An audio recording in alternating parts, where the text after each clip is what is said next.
After hosting them for 3 months, I politely asked if they could start contributing to utilities. My daughter-in-law threw her coffee and screamed, "How dare you ask us for anything? We've done you a favor." My son sat on the couch and said, "Let's not start drama." But she had no idea I had already spoken to someone who could evict her by. I didn't raise my son to sit silently while someone disrespected me in my own home. That's the part that still keeps me up at night. Not even what she said, not the coffee dripping down my cabinet doors, not the way my hands were shaking so badly I had to grip the counter to stay upright. It was him, sitting there, watching it happen, choosing nothing. 3 months earlier, I had handed them my spare key myself. I remember the exact moment. It was late November, cold enough in Columbus that the windows frosted over in the mornings. My son Eric stood on my front porch with his wife Leela, both of them looking tired, worn down. They'd just been temporarily displaced, his words, after their landlord decided to sell the property. I didn't ask too many questions at the time. He's my son. You don't interrogate your child when they show up needing help. You let them in. I told them it would be short-term, a couple weeks, a month at most. Leela hugged me like she meant it that day. She thanked me, over and over, called me generous, said they just needed time to get back on their feet. I believed her. The first week was fine, quiet even. They stayed mostly in the guest room. Eric helped me carry groceries. Leela offered to cook once or twice, though she left the kitchen in a state I had to fix afterward. Small things, nothing worth making an issue over. But then the weeks stretched. By the second month, it stopped feeling like they were guests. They had spread out, clothes in the laundry room, shoes by every door, her makeup scattered across my bathroom counter like it belonged there. The electricity bill nearly doubled. The water usage spiked. And still, not once did either of them bring up contributing. I didn't push, not right away. I kept telling myself they were stressed, that they'd offer eventually, that my son would say something. He didn't. And Leela, she got comfortable, too comfortable. She'd sit in my living room all day, scrolling on her phone, TV running in the background like constant noise I couldn't escape. If I tried to talk about anything remotely practical, jobs, plans, timelines, she'd shut it down with vague answers and tight smiles. "Things are in motion," she'd say, always that same phrase, never anything real behind it. By the start of the 3rd month, I was the only one paying for everything. Groceries, utilities, internet, even the extra gas from driving Eric to interviews that, as far as I could tell, never led anywhere. Still, I waited.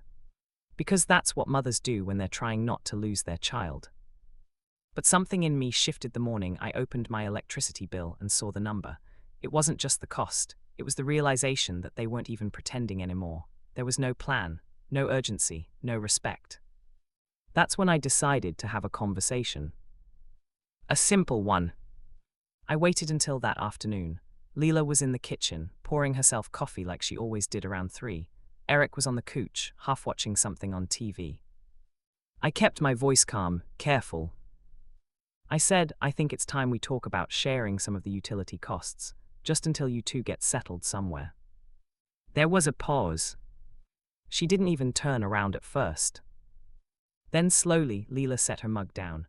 I saw her shoulders tense before she faced me, and the look in her eyes cold, sharp, like I had just insulted her instead of asked a reasonable question. "What did you just say?" she asked. I repeated myself, still calm, still polite. That's when everything snapped. Her hand moved before I could react. The mug flew. Coffee hit the cabinets, the counter, the floor, hot enough that I felt droplets sting my arm.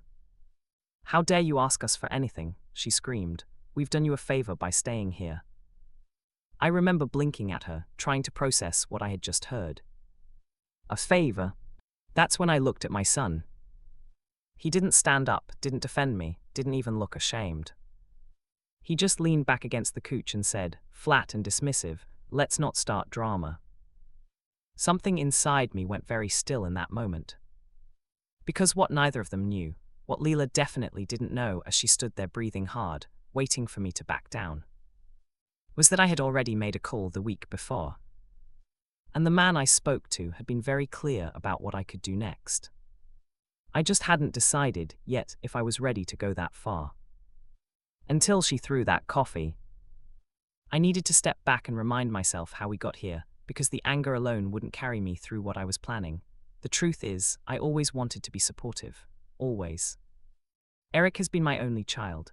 When he was little, I worked 2 jobs to make sure he had everything he needed: sports, summer camps, piano lessons. I missed a lot of his childhood, but I told myself it was worth it. By the time he hit his 20s, he was smart, capable, and stubborn. Leela came into his life when they were both 24, fresh out of college in Columbus, full of ambition, or at least that's what I thought. At first, I liked her. She was funny, attentive, and treated Eric well. That lasted maybe 6 months. Then little cracks started appearing, things I told myself I was imagining. The laziness, the entitlement, the tiny manipulations. I remember one of the first warning signs. She forgot to pick up Eric from my house once, even though I reminded her 3 times. She blamed traffic that didn't exist. Then there was the time she took my car for a quick drive and returned with gas half empty, claiming she filled it up. Small things, but patterns were forming, subtle enough that I hesitated to speak up because, well, he loved her, and I wanted to trust him. Fast forward to 3 years later when the eviction came. The landlord suddenly sold the apartment without warning and they had nowhere to go. Eric called me immediately. He sounded desperate, and even though my initial instinct was to say no, because I had my own bills and life, I couldn't do it. I opened my home just for a few weeks. My logic was simple: temporary fix, help them get on their feet, and they leave. No problem. Except people don't leave when the comfort is permanent. By the second month, the temporary was a full-scale invasion. Leela started treating my house like a hotel. She used my cleaning supplies but never cleaned up, borrowed my clothes, and started telling Eric how unfair I was for asking him to pitch in. Eric, my son, stood by. He would mumble something about "we'll figure it out" or "don't stress," and retreat to his room or the couch. He wasn't malicious, just passive, and Leela knew it. She exploited it like a predator. I should have said something sooner, but I kept hoping he'd step up, and I was terrified of pushing him away. So I waited. 3 months is a long time to wait when someone is eroding your boundaries, but I wanted to be fair, and I wanted to believe in them. What made me see red that morning wasn't just the coffee, though the sting on my arm and the burnt aroma in the kitchen left their mark, but the audacity of her words. She framed herself as the victim, while she was literally squatting in my home, taking from me and treating my generosity like a weapon. She didn't see it as living off me. She saw it as giving me a favor. And Eric, sitting there, not moving, not defending me, not even slightly angry at what his wife had done. That's when I realized the dynamic had shifted entirely. This wasn't about helping my child or his partner anymore. It was about control. Leela wanted to control me, to test me, to make me feel guilty, and Eric had willingly stepped aside. That's why I made the call. I couldn't rely on him to protect me. I couldn't trust him to set boundaries. So I found someone who could, a property lawyer who specialized in tenant rights and evictions. I didn't ask questions about sympathy or hesitation. I asked how fast it could happen if I needed it. Fast, he said, very fast. And in Columbus, that meant within a couple of weeks, I could legally reclaim my house and cut them off completely. But I didn't act immediately. Not yet. I wanted to see how far Leela would push. I wanted to let Eric see her side of things too, how she treated me and ignored every reasonable boundary. I wanted the tension to build, because revenge is more than legal action. It's seeing them understand exactly who underestimated whom. I was ready to watch them squirm.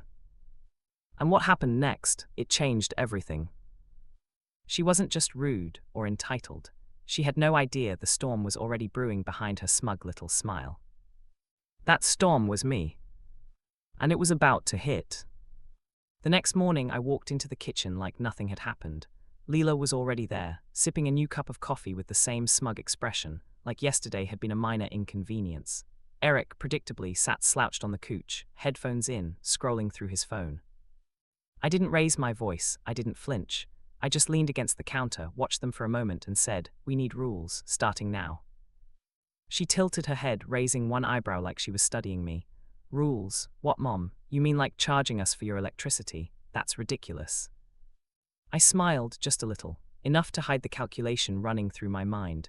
We'll talk numbers later. For now, it's about boundaries. I listed everything: what rooms were off limits, laundry schedules, kitchen cleanup, and no guests without notice. Eric nodded once silently while Leela laughed. Not a little laugh, a mocking one.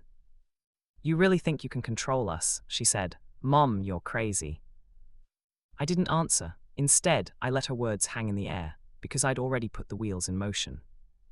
That afternoon, I started documenting everything. Receipts for groceries, utility bills, the coffee incident, the crumbs in the couch cushions, the laundry that never got done. Every slight, every violation I photographed, wrote down, organized. I wasn't just angry, I was building evidence. If it came to court, and it would, I would have a case that would make even Eric squirm. She didn't know it yet, but I was treating this like a chess game, and I was 3 moves ahead. By week 2 of this new structure, her smirks began to fade. She tried subtle provocations at first, leaving dirty dishes out, turning my thermostat up to unbearable levels, dumping laundry in my room. I responded with calm efficiency, photographed it, corrected it, reminded her of the rules. Eric still didn't intervene. He'd say little, occasionally whispering, "Can't we just let it slide?" But I ignored him. I'd had enough of passive sons. The real escalation came when she tried to manipulate me emotionally. One evening, she came into the kitchen with tears in her eyes, claiming she felt unwelcome, that I was attacking her. She pulled the classic guilt routine. "Your son loves me, don't you want him happy?" I stayed silent. I let her cry. I let Eric sit there, silently, feeling trapped between his wife and his mother. Then I did something she didn't expect. I asked her to step outside for a minute. I handed her a copy of the lease I had just drafted with my lawyer.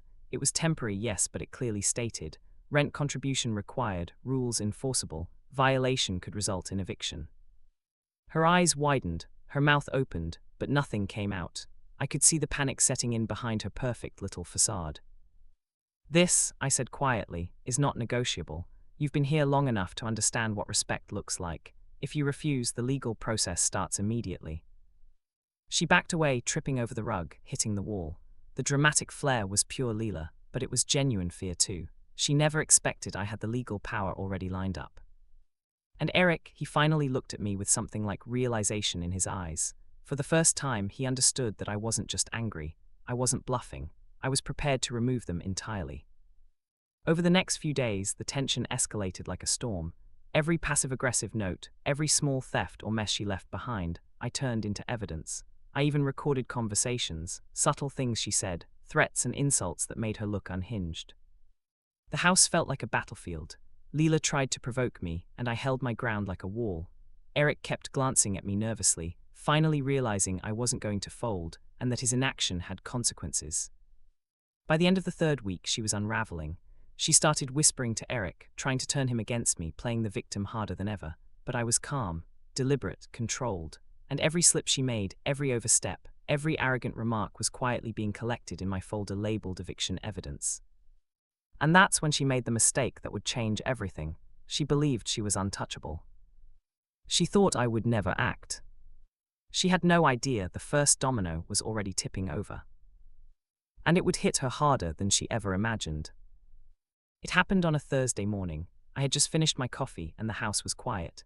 Eric had gone to an interview, finally, something promising, and Leela was wandering around looking for ways to annoy me as usual. I noticed she left the bedroom door slightly ajar, her laptop perched on the bed.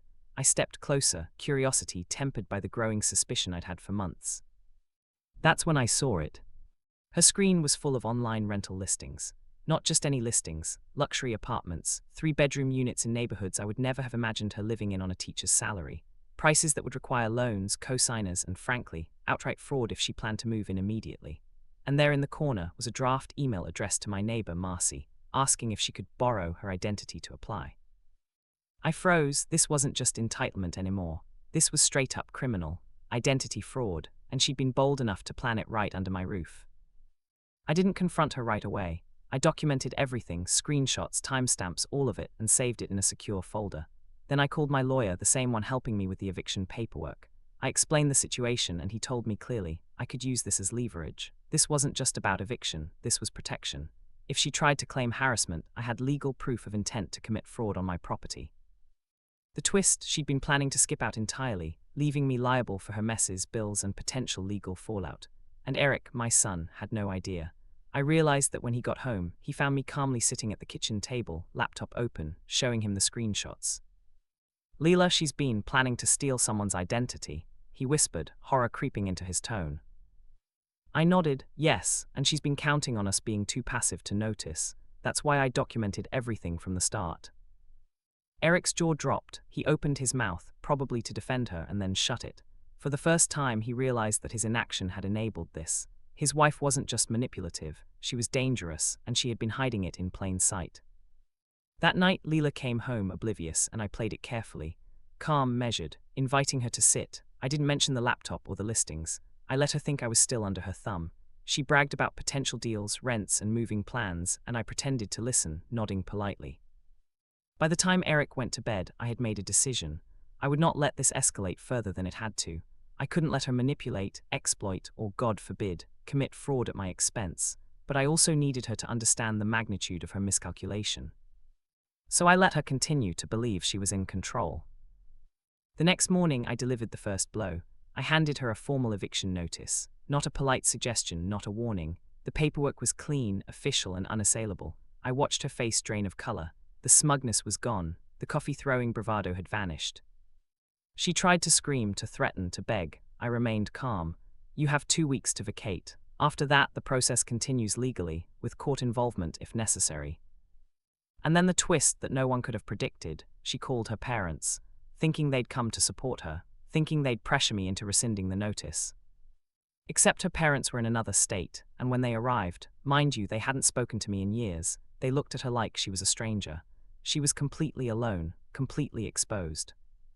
And Eric, finally, fully awake, finally seeing her true colors. He looked at me, shameful, scared, and whispered, I had no idea. I smiled faintly, the kind of smile that means the tide has turned. She thought she was untouchable. She was wrong. The real game had only just begun. After that morning, the house felt different. Leela was quieter, skittish almost, tiptoeing like she'd become suddenly aware she wasn't in control. Eric, on the other hand, was in shock. He'd spent years defending her, covering for her, and now he was realizing the woman he married could do things he couldn't even imagine, and he had done nothing to stop it. I didn't speak about the eviction notice again immediately. I let it sit like a dam waiting to break. My lawyer told me to give them the time required by law, but I knew waiting was part of the plan. I wanted her to squirm, to feel the growing panic that came with the realization she was trapped legally and socially. That night, I sat down at my kitchen table, laptop open, coffee black, hands steady. I made a list. Every slight, every manipulation, every insult, every lie she had told me over the past 3 months went on that list. Each one was a note, a photograph, a receipt, a text message. I wasn't just planning eviction. I was planning to make her regret every choice she'd ever made in my house. I started with the small stuff, forwarding copies of the lease and eviction notice to her place of employment and her parents in her state. Nothing defamatory, just the facts.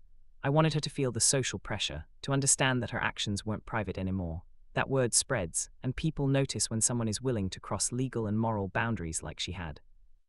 Next, I crafted a financial trap. I called the utility companies, explained the situation carefully. I asked them to put accounts in my name temporarily, so that any unpaid bills from her stay could be documented and reclaimed if necessary. By the time she realized, there would be an unbroken paper trail showing every dollar she owed.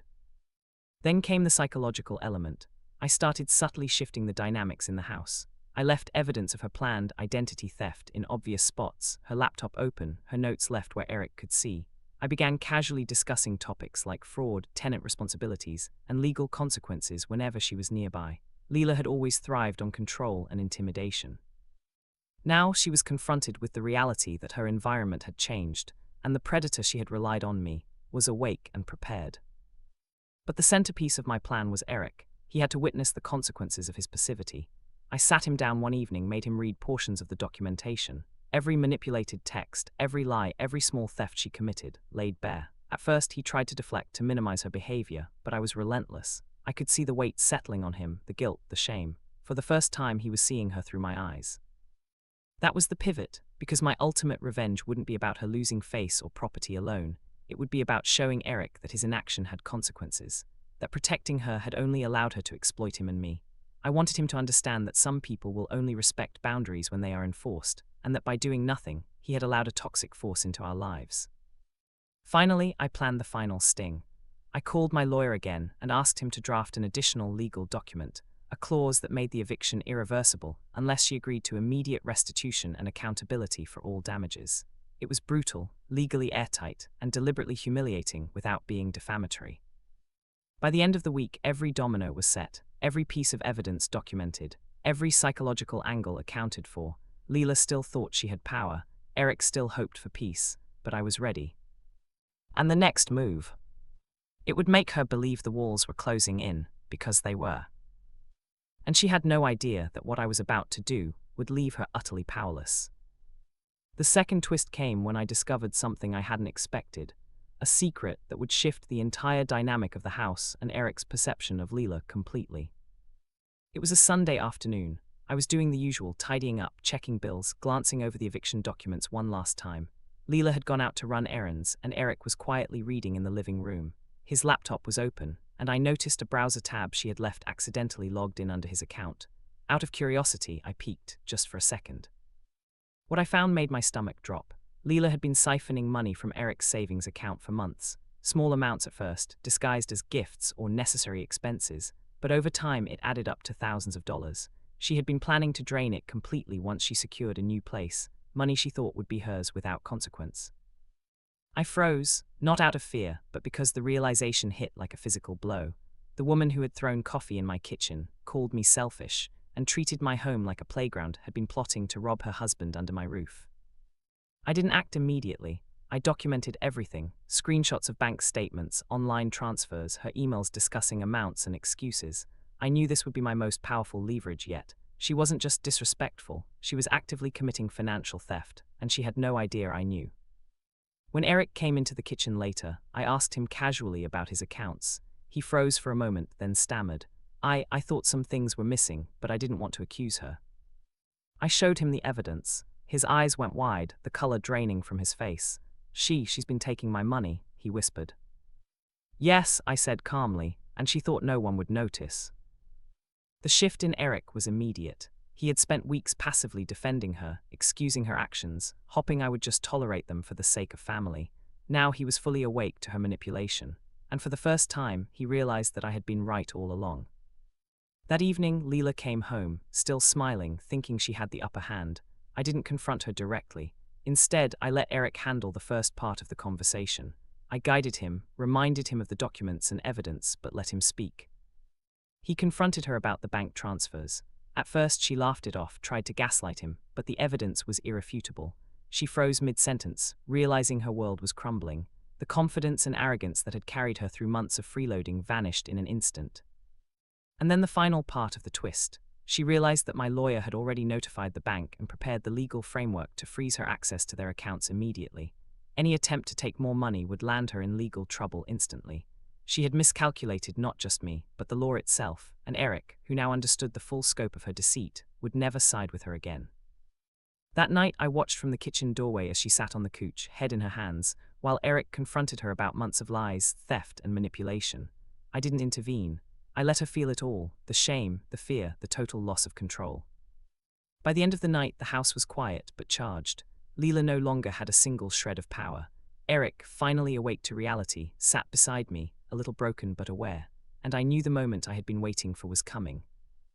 Because the last, most personal part of my revenge was still ahead. And it would be the one thing she could never, ever undo. I'd spent months waiting, planning, documenting, and watching. But the real reason for everything, the reason the revenge had to be perfect, wasn't just about Leela. It was about Eric, my son, the man I had raised, who had learned to tolerate manipulation because he didn't want conflict. I realized something terrifying one night while Eric slept on the couch after another confrontation. If I hadn't acted, if I had continued to stay quiet, Leela would have crushed him completely. She wasn't just exploiting me, she was grooming him into compliance, making him dependent, eroding his sense of judgment. She had done it subtly, but by the third month, he was bending in ways I hadn't anticipated, agreeing to things he shouldn't, apologizing for my reasonable requests, believing he had to keep her happy to keep peace. And that was when it hit me. My revenge wasn't just about her, it was about saving him too. That's why every move I had made, the eviction paperwork, the documentation, the subtle psychological pressure, even letting him see her theft firsthand, was designed to wake him up. To show him exactly what happens when you ignore red flags, when you let someone walk all over your family, when you fail to set boundaries. I wanted him to understand that sometimes, you can't wait for someone else to fix things. Sometimes you have to take control, even if it's uncomfortable, even if it means confrontation, even if it hurts your heart to see your family torn apart temporarily. I remember sitting at the kitchen table, looking over the eviction notice, the bank statements, the texts, the photos. I realized the payoff wasn't just legal, it was emotional. Eric had to see, really see, the cost of inaction. He had to understand the full depth of Leela's manipulation. And more than that, he had to feel the relief of someone stepping in when he couldn't. So when Leela finally broke down in front of both of us, screaming about how unfair it was, I stayed calm. I let her rage burn itself out. I let Eric witness the collapse of the person he had defended blindly. I wanted him to see what denial looks like, what toxic entitlement looks like. What happens when charm masks selfishness and criminal intent? And when he finally looked at me, no excuses, no pleading, just raw understanding, I knew the dramatic reason for every move I had made had succeeded. I wasn't just reclaiming my house. I wasn't just protecting my finances. I was saving my son from a lifetime of compromise, from marrying a woman who would manipulate, steal, and control him. I had created the conditions for clarity, and the clarity was painful for all of us, but necessary. By the next morning, Eric was talking to Leela with an authority I had never heard from him before. He set firm boundaries. He demanded accountability. And he did it with my quiet support, because I had spent months positioning both of us to survive this storm intact. Leela had no idea that everything she thought she controlled, the house, the money, even Eric's loyalty, had been meticulously dismantled around her. And she was powerless to stop the final move.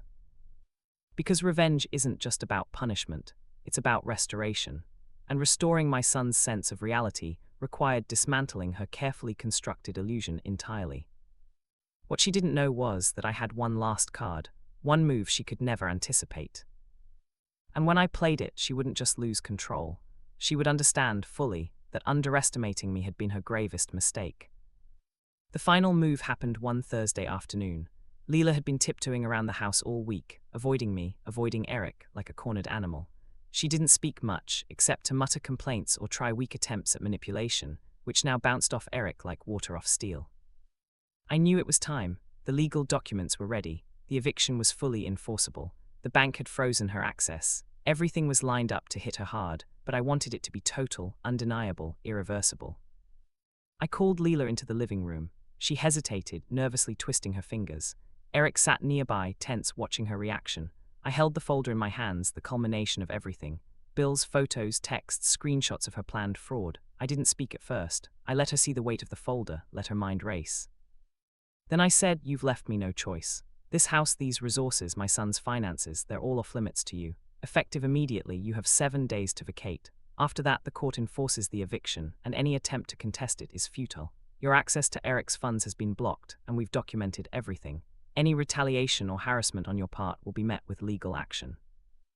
Her face went pale. She tried to argue, to scream, to manipulate, but the confidence that had carried her this far was gone.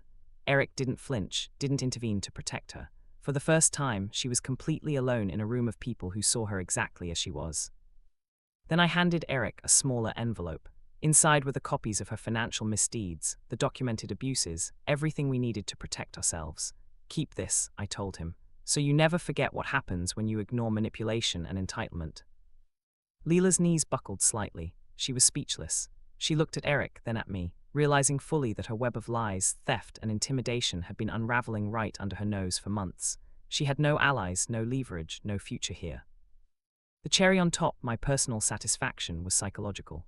I left subtle reminders throughout the house. The eviction notice taped to the fridge, a note in the bathroom with copies of her threats, her laptop carefully logged out so any attempt to access it would alert us.